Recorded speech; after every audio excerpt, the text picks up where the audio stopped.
New town একটা বড় ঘাঁটি জঙ্গিদের শেষ কামড় দেওয়ার চেষ্টা করছে ওরা পশ্চিমবাংলায়। পুলিশের কাজ ছিল টাকা তুলে পার্টির লোকেদের কাছে পৌঁছে দেওয়া। যারা ক্ষমতায় ছিল জঙ্গিদের লালন পালন করেছে এখানে।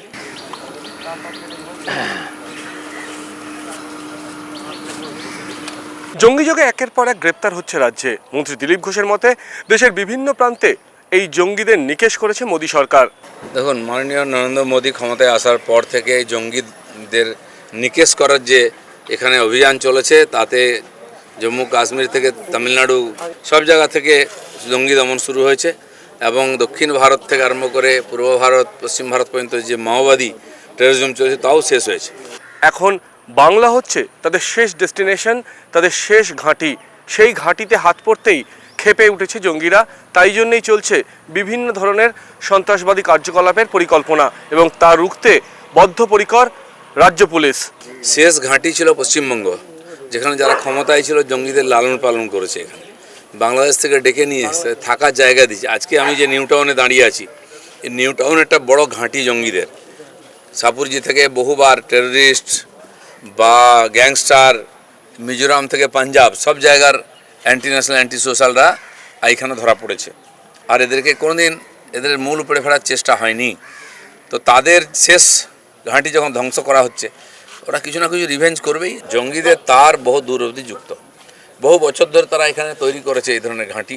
আপনারা জানেন খাগড়াগড় বলুন বা একাধিকবার বোম বিস্ফোরণ নাম করে আমাদের পিংলাতে, মেদিনীপুরের নৈহাটিতে, এরকম মালদা থেকে, বীরভূম থেকে আরম্ভ করে বারুইপুরের বোমা কারখানা, নর্থ বেঙ্গল মালদা পর্যন্ত বহুবার এরকম দুর্ঘটনা ঘটেছে, বহু জীবনহানি হয়েছে। বিস্ফোরক টোটো করে নিয়ে যাচ্ছিল, মালদাতে ফেটেছে। এই ঘটনা আমরা জানি। আর এটা আজ না, 10-12 বছর ধরে চলছে লাগাতার। এই যে সরকার ছিল তারা হচ্ছে এদেরকে সেফ হেভেন বানিয়ে দিয়েছে রেপিস্ট টেররিস্টদের।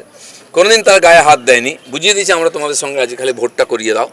তাই বাংলাদেশ থেকে, নেপাল থেকে, চারদিক থেকে ঢুকে এখানে শেল্টার নিত। তো সেই জন্য এরা বিভিন্ন লোককে টার্গেট করছে স্বাভাবিকভাবেই। সেজন্য সরকারকে সাবধান থাকতে হবে, কেন্দ্রীয় এবং রাজ্যের সমস্ত গোয়েন্দা এজেন্সিকে সক্রিয় থাকতে হবে, নজর রাখতে হবে। খালি নেতা নয়, সাধারণ মানুষের জীবনও খুব মূল্যবান।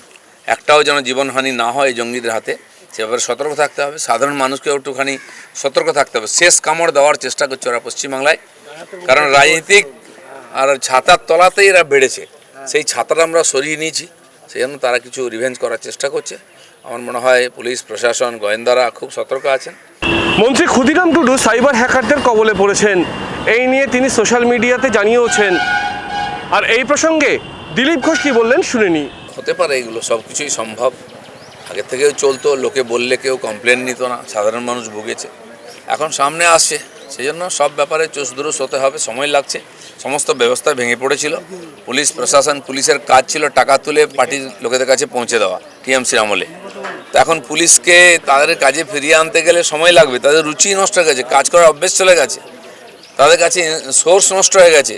এইসব ঘটনার সোর্সের মাধ্যমে খবর আছে, সেগুলো নাই। কেন্দ্রীয় সংস্থার সহযোগিতা নিয়ে এখানকার পুলিশ কাজ করে সমাধান করবে। বর্ধমানের পাথর ব্যবসায়ী টুলু মণ্ডলের বাড়ি থেকে উদ্ধার হয়েছে 200 কোটি টাকার উপর। কিন্তু দিলীপ ঘোষের মতে তৃণমূলের বিভিন্ন নেতাদের কাছে যে টাকা পাওয়া গেছে সে রেকর্ড এখনো ভাঙতে ব্যর্থ এই টুলু। আমরা ভেবেছিলাম যে আগের রেকর্ডগুলো ভাঙতে পারবে, কিন্তু পারলো না। চান্স আছে এখনও, কত বাড়ি গাড়ি টাকা পয়সা জানা যাবে। 550 কোটি, 350 কোটি রেকর্ড এখনও টিএমসি নেতাদের আছে। টুলু মণ্ডল কতদূর যায় আমরা দেখছি। ডায়েরি পাওয়া গেছে, সব তথ্য পাওয়া যাবে। আরও ডায়েরি আছে, হয়তো খোঁজা উচিত।